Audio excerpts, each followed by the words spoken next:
This story was told to me by a person whose truthfulness I cannot doubt, especially since this person was himself an eyewitness to the events you are about to hear. An ordinary evening, an ordinary get-together of friends at their mutual friend's house. The gathering took place in an old, small apartment where nothing paranormal had ever been observed before. Young people, around 19 to 20 years old, were sitting around, listening to music and peacefully drinking beer. Suddenly, one of the girls screamed in a voice that wasn't hers and fell down as if she had fainted.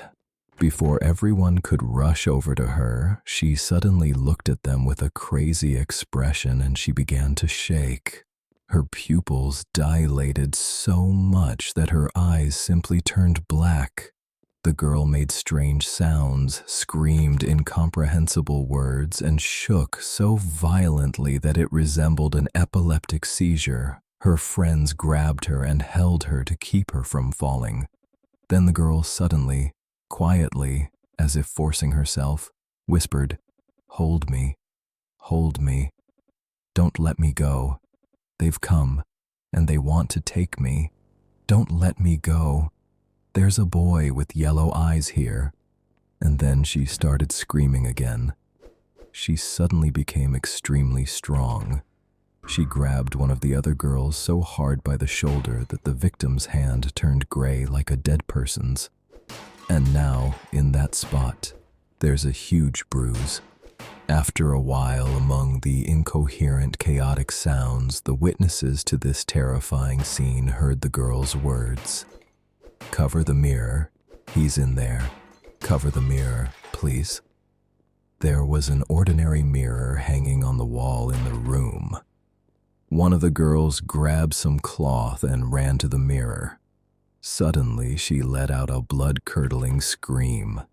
It turned out that when she approached the mirror, she clearly saw the reflection of some guy, and he had terrible, inhuman yellow eyes.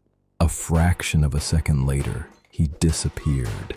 The girl covered the mirror with the cloth, and Vika stopped screaming as loudly.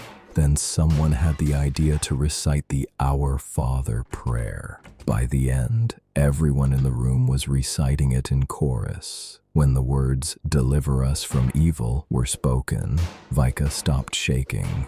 Now she has been lying in the hospital for 4 days. She has severe nervous and physical exhaustion. She cannot speak.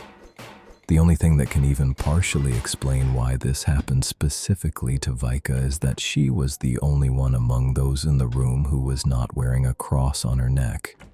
Nobody knows anything else, but the apartment owner is afraid to spend the night there, and that same rag is still hanging on the mirror.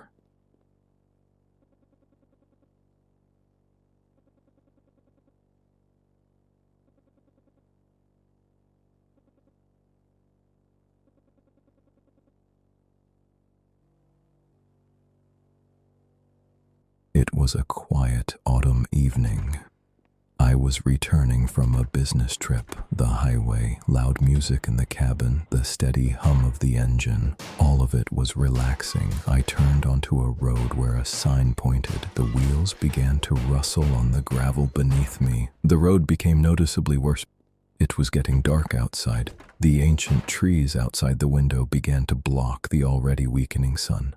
I drove about 2 kilometers. It became suspicious that the road showed no sign of returning to the highway. I stopped the car, got out, stretched, lit a cigarette, thinking about my next move. I decided to turn back, afraid of getting lost. As I turned the car around, I saw it. It was standing there, staring at me through the windshield. Its gaze was very hungry. Its eyes were completely black. It was about 2 meters tall. Its figure resembled a human one, except its arms hung below its knees. Its nose was very small, but its lips were disproportionately wide. It was looking at me like I was prey. Fear paralyzed me. I couldn't move. The creature stretched its mouth into something like a smile, revealing sharp teeth.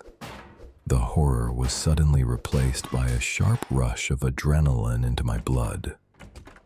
On autopilot, I floored the gas pedal. The car sped off back the way I came, bouncing over the potholes. When I reached the highway, I saw that the sign on the road was gone. Confusion was added to the fear. Not understanding what was happening, I tried to figure something out, but my thoughts wouldn't form a logical chain. Then the treacherous weakness suddenly released me. It spread through my body. My head became heavy. I shifted into gear, caught my breath, and slowly drove off. The car picked up speed.